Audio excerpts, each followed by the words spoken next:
Hello and thank you for joining us for today's video about serial killers you may not have heard of. If you know of any lesser known serial killers, please let us know in the comments section. We may cover them in the sequel to this video. Also, if you checked out our Valentine's themed series of videos, we really appreciate it. If you didn't get a chance to check them out, we'll have a link to the videos at the end of this video. We also hope you had a great Valentine's Day. If you didn't and you think Valentine's Day is dumb, well, we agree with you. I always thought that the stretch between Christmas and the end of the winter was the most miserable time of the year. There's a string of holidays that try to force you to be happy, like Christmas, New Year's, and Valentine's Day, and those holidays are always really tough when you're feeling down and lonely. On top of that, where I live, the weather is bitterly cold and depressingly gray or dark. I've always referred to this time as a misery factory. But this year was much better because I've been talking to a therapist with BetterHelp who is sponsoring today's video. That's Better, H-E-L-P. We want to say a big thank you to BetterHelp for sponsoring this video. Do you also have a tough time during this part of the year? You do not have to feel this way next year. Why not check out BetterHelp, the largest therapy service in the world, and it's entirely online. You may not have problems with this time of the year, but if you want help with your mental health or you want to take steps to feel better, BetterHelp is still the best place to go. They have a network of over 25,000 licensed and experienced therapists who can help you with any number of issues. It's easy and comfortable to get started. You answer a few questions regarding your needs and preferences. Then they'll match you with the right therapist. If you do not feel a connection with your therapist, you can switch to a new therapist at no cost. Once you're connected with a therapist, you can talk with them however you feel comfortable. You can contact them via text, chat, phone, or video call. You can message your therapist at any time or schedule live sessions. One concern you may have is how's the quality of online care versus in-person therapy. The good news is you can expect the same professionalism and quality as you would with in-office therapy, but you get more flexibility when it comes to scheduling. Also, your therapist is custom picked for you, so you don't have to settle for a therapist who just happens to be close to where you live. And finally, it's affordable.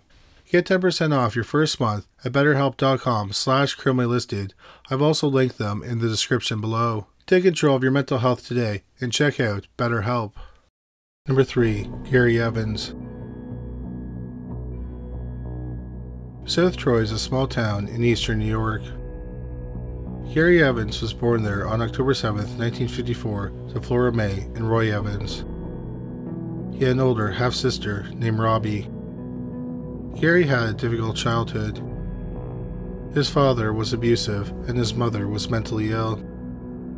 Despite some of the hardships of his family, Gary was a loving boy who loved comics, drawing, reading, and science. But then, when Gary was 8, he began committing petty crimes with two of his friends, Michael Falco and Timothy Reisdorf. In the summer of 1970, Gary, who was now 16, received his first conviction after being caught robbing someone's home. He served 90 days in jail. After he was released, Gary reunited with Falco and Reisdorf. The three shared an apartment close to Gary's childhood home in South Troy. The three young men continued to burglarize homes and businesses.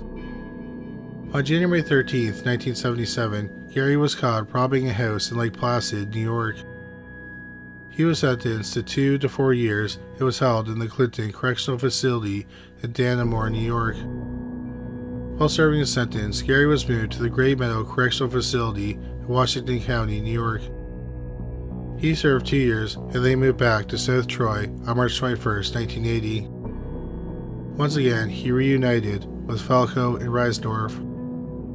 But Gary violated his parole shortly after his release and he was sent back to jail. He managed to escape with the help of some Hells Angels, but the escape was short-lived. He was found 5 hours later near a library in South Troy. When he was returned to jail, he was placed in solitary confinement and his parole was revoked. He was given another 4 years for his actions. On December 12, 1982, Gary was transferred to Attica State Prison in Attica, New York. It's known for housing the worst criminals. But he wasn't there for very long. After a few weeks, on December 29, 1982, Kearney was released and he went back to robbing again. For the next 2.5 years, he was in and out of jail. In July 1985, 30-year-old Michael Falco told his sister that he was going to do one last heist with the gang. This was the last time anyone in his family heard from him. Gary Evans shot him in the back of the head with a .22 caliber handgun. He then put his body in the trunk of Reisdorf's car and wrapped it in a sleeping bag. Then Gary and Reisdorf drove to Lake Worth, Florida, where Gary's half-sister, Robbie, lived. They buried Falco's body close to her home. 6 weeks later, Gary and Reisdorf returned to New York. Gary had killed Falco for two reasons. One was that he thought Falco would rat him out to the police. Also, Reisdorf had told him that Falco had stolen a piece of jewelry from him. But Reisdorf was the one who stole the jewelry, and he gave it to a woman. After the murder, Gary continued to go in and out of prison. In 1987, while in prison, he befriended serial killer David Berkowitz, aka the Son of Sam. They bonded over an interest in bodybuilding. In spring 1988, Gary was out of prison and he befriended 26-year-old Damien Como. The two met, and occasionally Timothy Reisdorf would rob stores and homes. They generally specialized in stealing antiques, jewelry, and rare coins. On September 8, 1989, Gary and Como broke into a coin and jewelry store in Watertown, New York after it had closed for the day. The 63-year-old owner, Douglas J. Berry, lived in an apartment attached to the store. Berry had woken up when he heard Como and Gary robbing his store. Gary shot Berry in the head with a .22 caliber gun. The relationship between Gary and Como was not built to last. Months after the deadly robbery, on December 27, 1989, 28-year-old Damien Como went missing. Gary shot him to death with a .22 caliber handgun and buried him in a shallow grave in Rensselaer County, New York. Nearly 2 years later, on October 17, 1991, 36-year-old Gregory Jubin was working at a coin and jewelry store in Little Falls, New York. While looking at a piece of jewelry, Gary fatally shot Jubin in the head. Gary made off with $60,000 worth of merchandise from the store. 6 years later, in 1997, 39-year-old Timothy Reisdorf had settled down with a wife and had begun a family. But he was still concerned he might get arrested for the years he spent being a burglar. On October 3, 1997, he left his home to pack up and try to sell what was in a storage unit that the group had rented. But he never returned home. Gary had killed him by shooting him with a .22 caliber handgun. He then dismembered him with a chainsaw. He then put the body parts in several boxes and drove the boxes to a field in Rensselaer County. He dumped the body parts in a small hole and covered them with dirt. Shortly after this fifth murder, he left town. In June 1998, the police were investigating a string of robberies and led them to Gary Evans.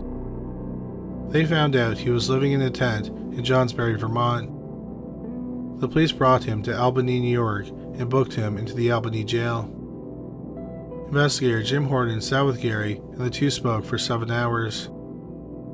Horton had already talked to Gary in 1985 following a robbery at a jewelry store. During this sit-down, Horton listened while Gary spoke about his criminal career. Horton had no idea that he was also a murderer. It wouldn't be until 7 hours later that Horton decided to ask Gary if he happened to know anything about the disappearance of Timothy Reisdorf. Horton said that Gary went silent. He then confessed that he had killed Reisdorf and 4 other people. He confessed to the murders of his friends, Michael Falco, Damien Como, and Timothy Reisdorf, and the 2 shopkeepers, Douglas Berry and Gregory Jubin. He then led the officers to the bodies of Como and Reisdorf. He gave them directions to the body of Falco, but his remains were never found. Gary told them he had buried the murder weapons in an Albany graveyard. The police were able to locate them. Gary was worried about his image to the public once his crimes became public.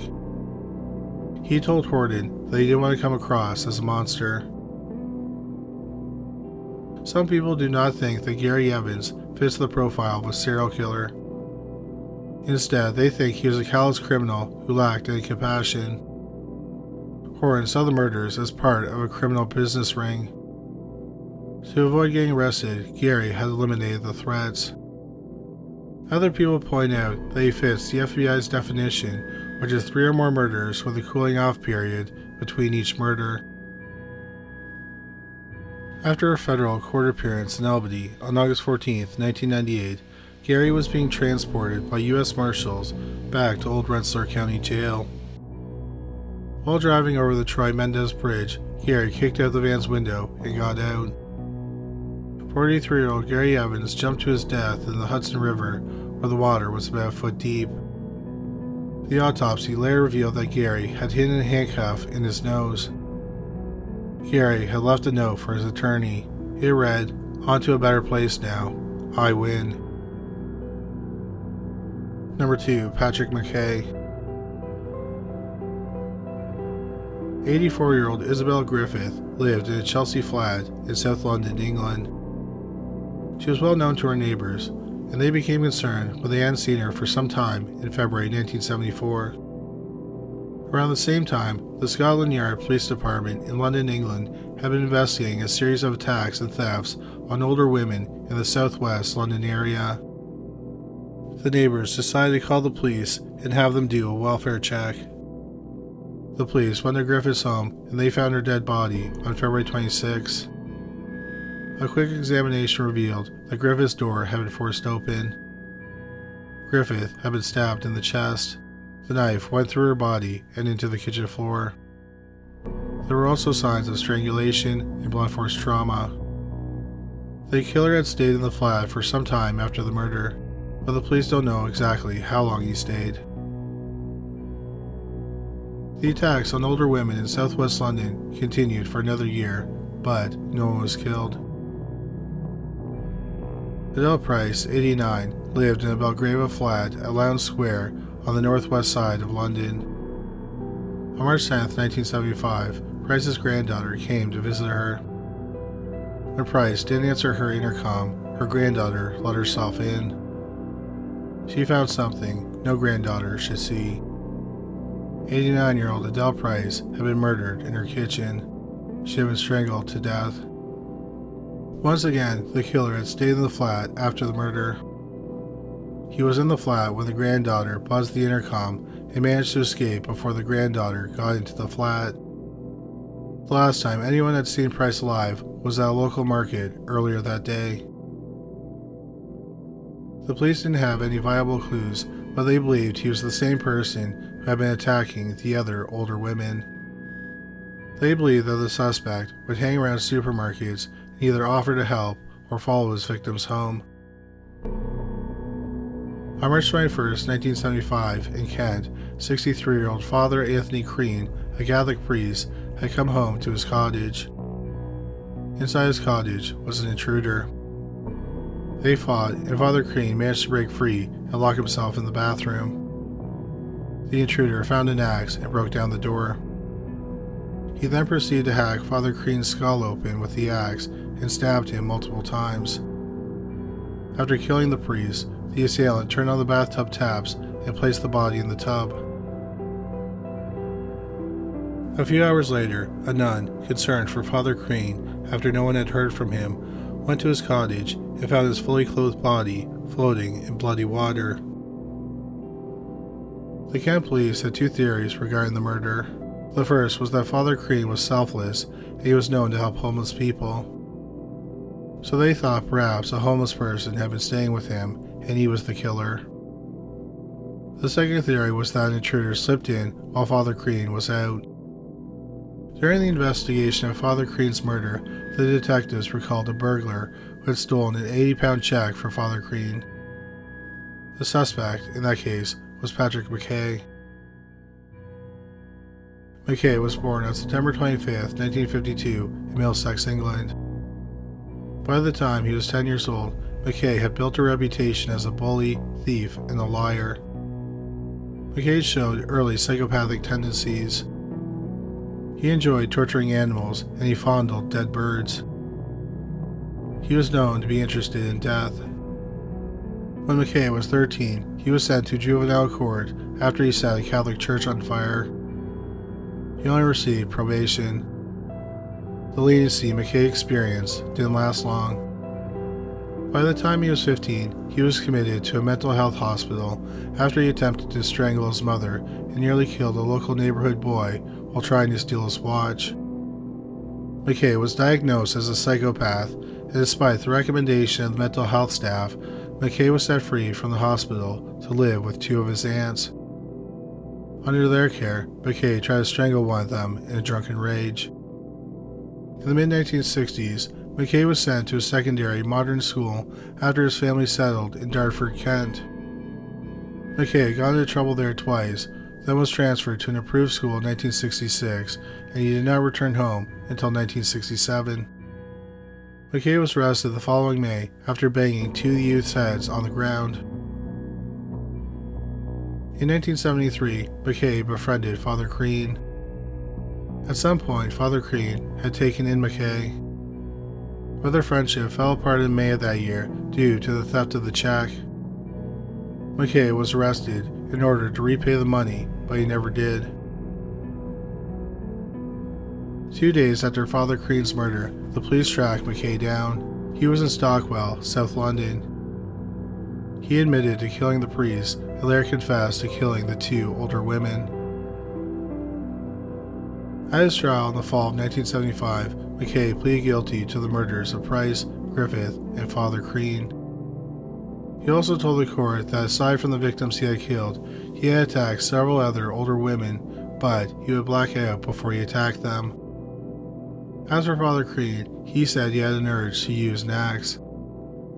The blood in Father Kearney's murder had excited him, and he wanted to take his head off. He said that he had watched him bleed to death. In November 1975, MacKay was sentenced to 20 years to life in prison. Initially, the Parole Board for England and Wales decided that MacKay would never set foot in society, but he would be allowed to remain in open prison. However, the Parole Board recently changed their minds. In 2023, he will meet with the Parole Board over 2 days to see if he will be released on parole. At the time of this video, Patrick MacKay is 70 years old, and he has served over 47 years in prison, making him England's longest serving inmate. Number 1. Patrick Kearney. Orange County is famously known for its beaches, Disneyland, and Knott's Berry Farm, but starting in 1962, it became the hunting grounds for a serial killer named Patrick Kearney. Kearney was born on September 24, 1939 in East Los Angeles, California. His family was mostly stable. Kearney was the oldest in his family, and he had 2 younger brothers. As a child, Kearney was thin and weak and was bullied often. When he was 8, he began to have thoughts of murdering people. When he was 13, his father taught him how to kill a pig by shooting it behind the left ear. This would be the method Kearney would later use in his murders. Kearney would slaughter pigs while unsupervised. He loved to roll around in their blood and guts. When Kearney was 19, he joined the U.S. Air Force, where he met David Hill. Eventually, the two would start a romantic relationship. Kearney was honorably discharged from the Air Force when he was 21. In 1962, Kearney got a job with Hughes Aviation.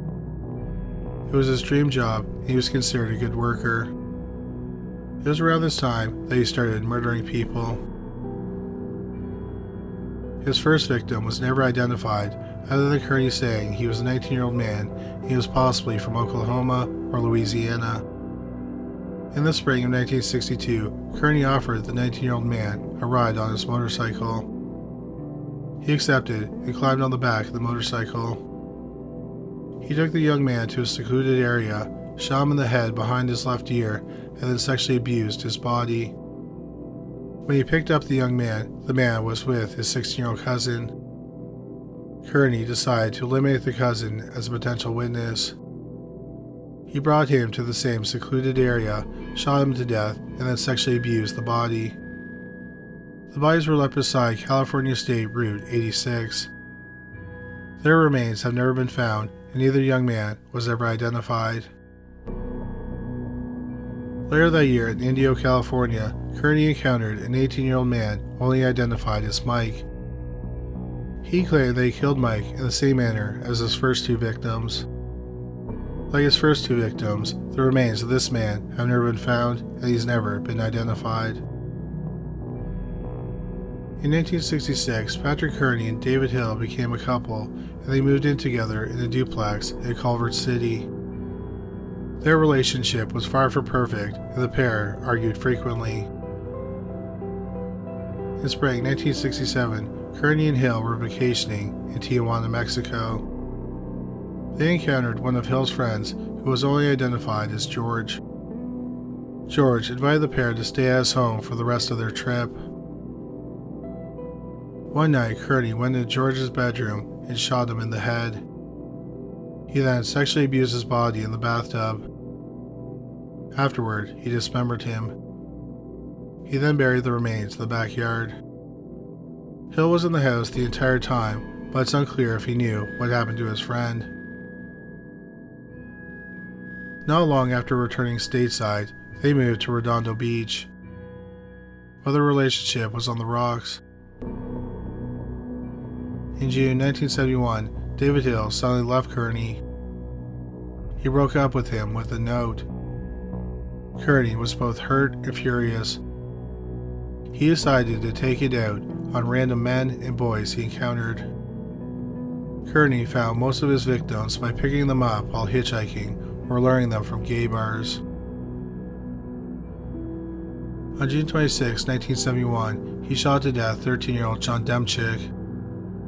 He picked up the boy while he was hitchhiking. His remains were found a year and a half later near the Mexico border. However, he wouldn't be identified until 6 years later, in July 1977. On September 22, 1973, the body of 17-year-old transient James Barwick was found off a dirt road in Escondido, California. He had been shot multiple times in the head. On August 24, 1974, 5-year-old Ronald Dean Smith went missing while playing at a park near his grandmother's home in Lenox, California. His remains were found 2 months after he went missing next to a highway. The remains were found a week shy of what would have been his 6th birthday. It is believed that he had been kept alive for 2 days before he was suffocated to death.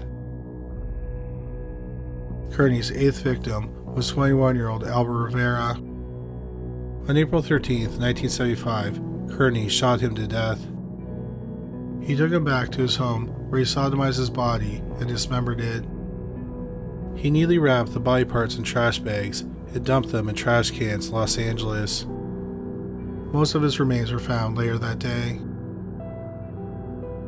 Months later, on November 10, 1975, Kearney did the same thing to 20-year-old Larry Gene Walters. His remains were found about 2 weeks later.